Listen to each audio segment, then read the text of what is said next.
Alright, welcome back to the channel. If you're new here, I spend an unreasonable amount of my free time strapping cameras to gimbals, chest mounts, bike helmets, and occasionally my dog, all in the name of figuring out which gear is actually worth your money. Today we're doing a full deep dive comparison between two of the biggest pocket cameras to launch this year, the DJI Pocket 4P and the Insta360 Luna Ultra. I've had both of these for a little over 6 weeks now. I've traveled with them, I've vlogged with them, I've shot slow-motion B-roll with them, I've color-graded footage from both side by side until my eyes hurt, and I've genuinely tried to break both of these cameras to find their limits. This isn't a quick unboxing. This is everything I've learned, good and bad, from actually living with both of these day to day. Quick ask before we jump in: if you've never subscribed before, now's a good time, because I've got a lot more gear comparisons like this coming over the next few months, and I don't want you to miss them. Okay, that's it. That's the whole ask. Let's talk cameras.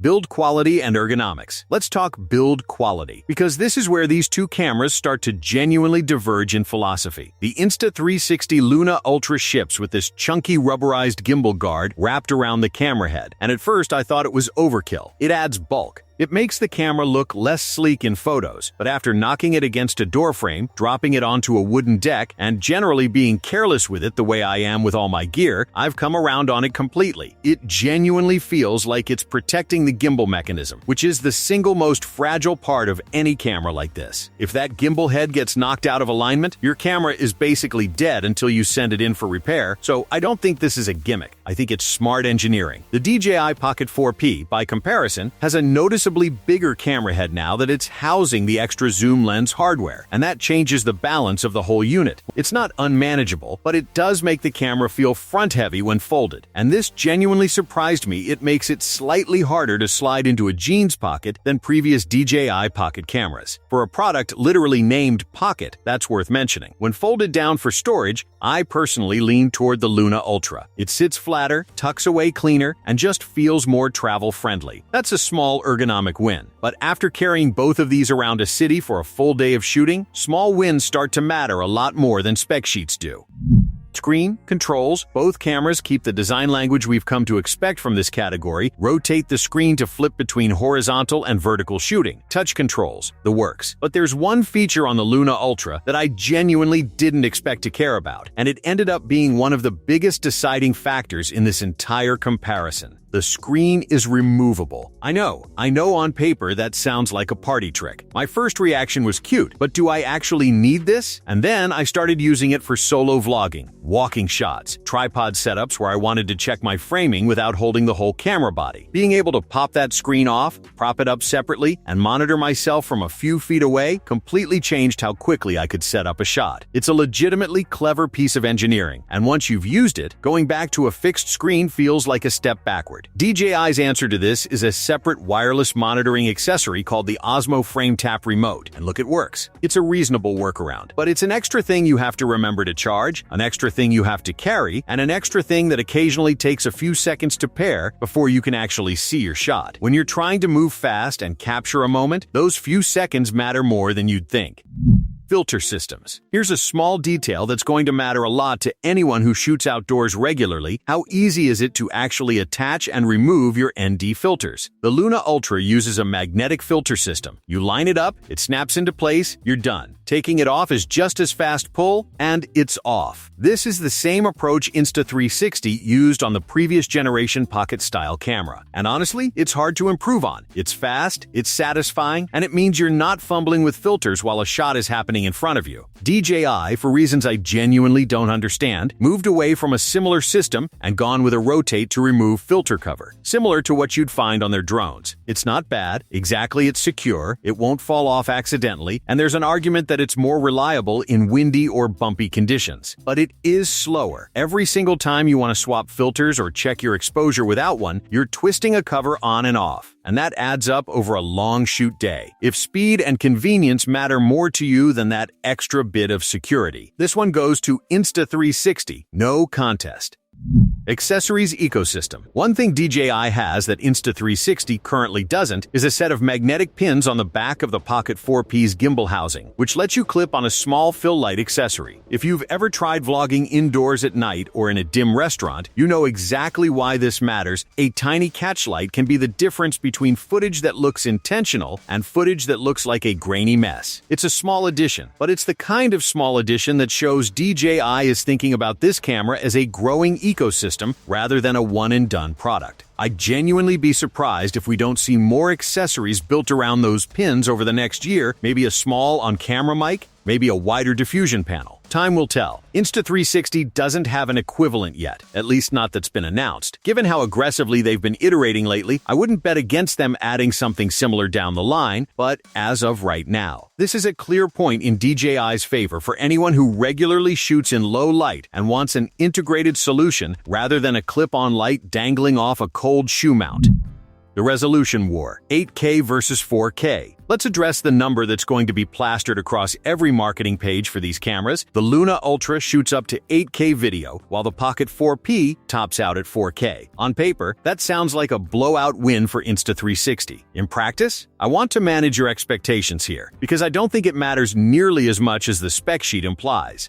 I shot the exact same scenes on the Luna Ultra in both 8K and 4K, pulled them into my timeline, and put them side by side on a $5,000 reference monitor, the kind of screen specifically built to reveal every flaw in an image. I genuinely struggled to see a meaningful difference. Once you factor in that almost all of this footage is eventually headed to Instagram, TikTok, or YouTube, all of which compress your video down significantly on upload, any theoretical advantage from that extra resolution gets crushed anyway. Where higher resolution can help is if you're planning to crop in aggressively during editing, or if you're shooting for a big screen delivery like a conference display or a cinema project. For the vast majority of people watching this video, though, I wouldn't let the resolution number alone sway your buying decision. Sensor size and processing still matter more than raw pixel count, and both of these cameras are working with sensors in a similar class.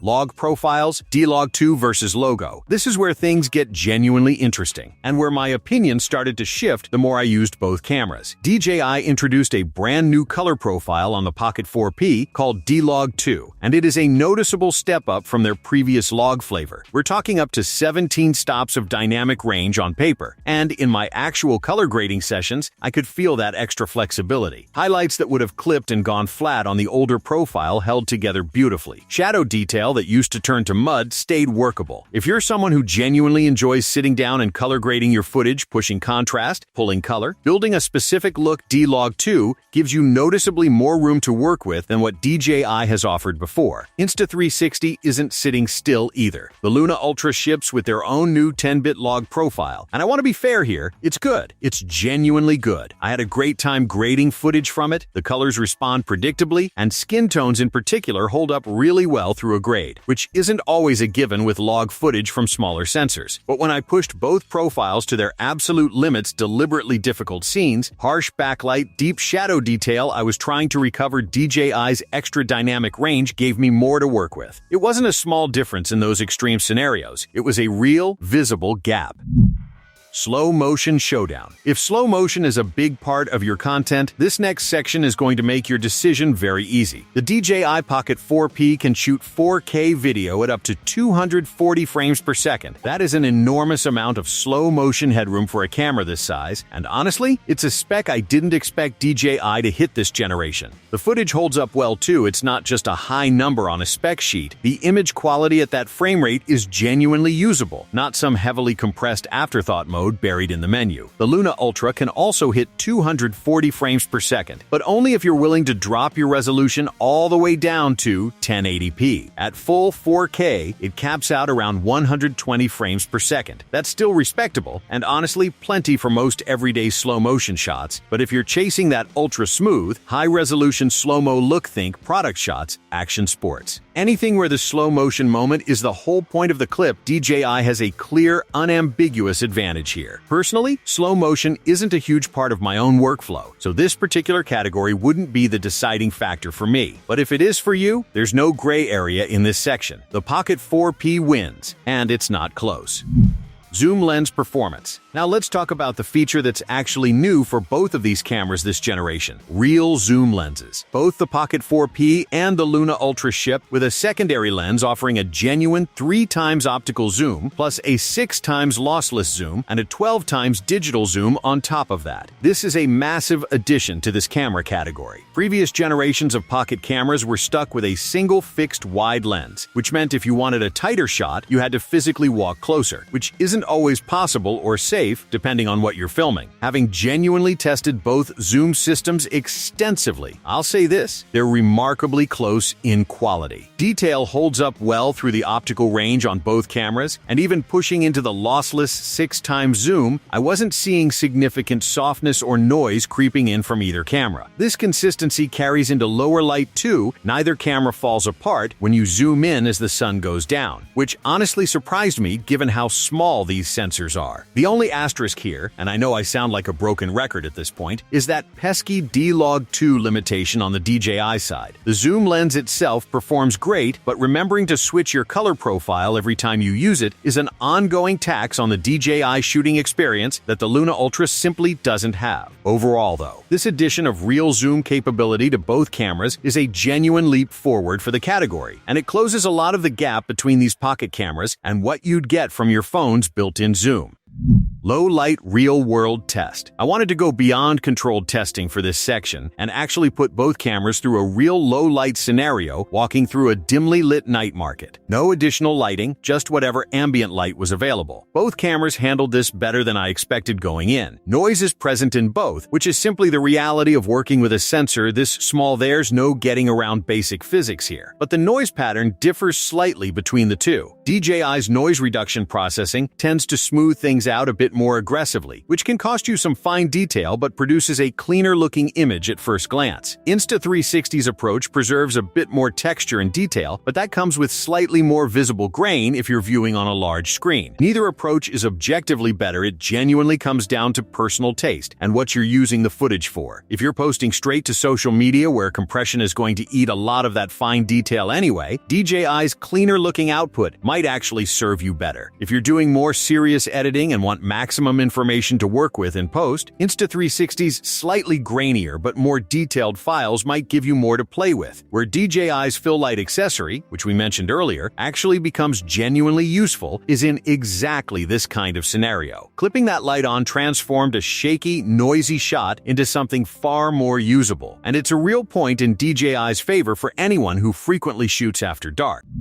Subject tracking. Now we get to the feature that honestly defines this entire product category: the ability for these cameras to lock onto a subject and have the gimbal automatically track them as they move. This is the feature that makes these cameras feel almost magical when they work well, and it's genuinely difficult to replicate without expensive external tracking modules or a dedicated camera operator. I went into this comparison assuming DJI would dominate this category, given how many years of tracking technology they've built up through their drone lineup, and DJI is excellent here, no doubt about it. But Insta360, on their very first attempt at building this into a Pocket camera, has absolutely nailed it. My best guess is that this comes from years of subject tracking experience on their 360-degree camera lineup, where tracking a moving subject in three-dimensional space is an even harder problem to solve. In my real-world testing running, cycling, walking through crowds, both cameras successfully tracked their subject roughly 99% of the time. Occasional losses happened on both, usually in situations with a lot of visual clutter or when the subject briefly left the frame entirely, which is an unreasonable ask of any tracking system. But for the overwhelming majority of use cases, both of these cameras are going to nail your shot, which is exactly why I expect this entire category to explode in popularity for things like vehicle rollers, solo hiking content, and action sports footage over the next year. If tracking performance alone was your deciding factor, honestly, I wouldn't blame you for going either direction. They're both that good.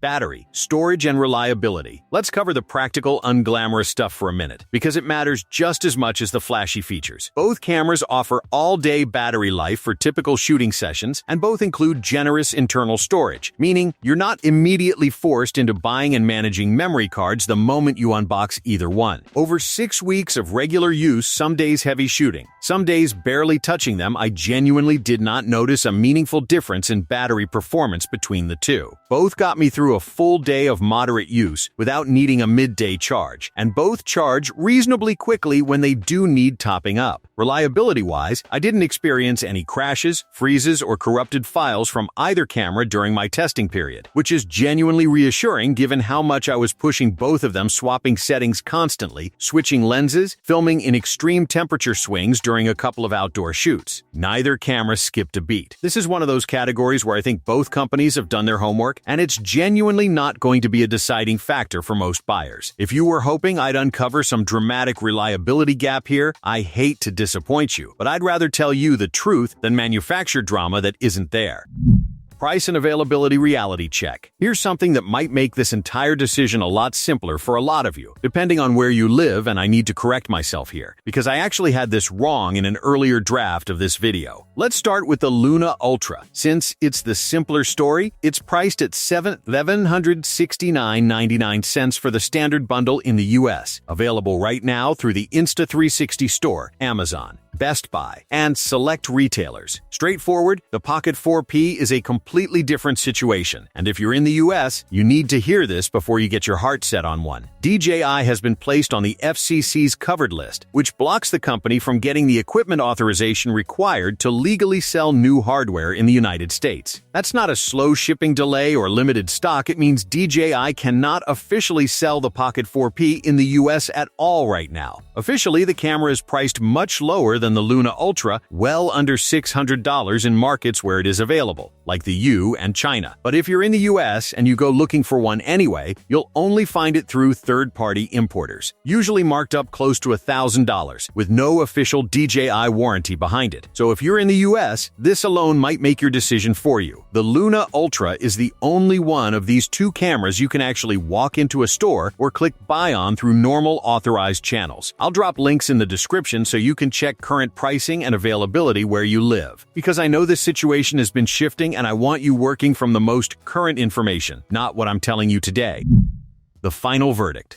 Alright, here we are, the moment I promised you at the very beginning of this video. This was genuinely one of the hardest verdicts I've had to give on this channel, and I mean that sincerely. There is so much about the Luna Ultra that I love: the magnetic filters, the removable screen, the fact that D-Log2 zoom limitation simply doesn't exist on this camera. All of that adds up to a shooting experience that is faster, smoother, and frankly less frustrating on a day-to-day basis than the Pocket 4P. And if you'd asked me 4 days into testing, before I'd really pushed both cameras into difficult lighting and serious color grading, I probably would have told you the Luna Ultra was the clear winner. That was my wrong first impression I mentioned at the start of this video. But the more time I spent actually editing footage from both cameras, the more that verdict flipped. When you're working with D-Log2's extra dynamic range in genuinely difficult scenes, deep shadow detail, harsh backlighting, scenarios where you need to recover information that would otherwise be lost, the Pocket 4P simply gives you more to work with. That gap is real. It's not marketing spin, and it's not something you'll necessarily notice in a quick clip. But once compression from social media platforms is factored in, that extra headroom becomes the difference between a shot that survives the upload looking great and one that starts to fall apart. So for me, personally, prioritizing image quality above all else, the DJI Pocket 4P is my pick. But if you shoot fast, move constantly, and would rather not deal with any menu diving mid-shoot, the Luna Ultra genuinely might be the smarter camera for how you actually create content. This isn't a case where one camera is simply better than the other across the board. It's a case where the right answer depends entirely on how you shoot. And I hope everything in this video helps you figure out which one that is for you.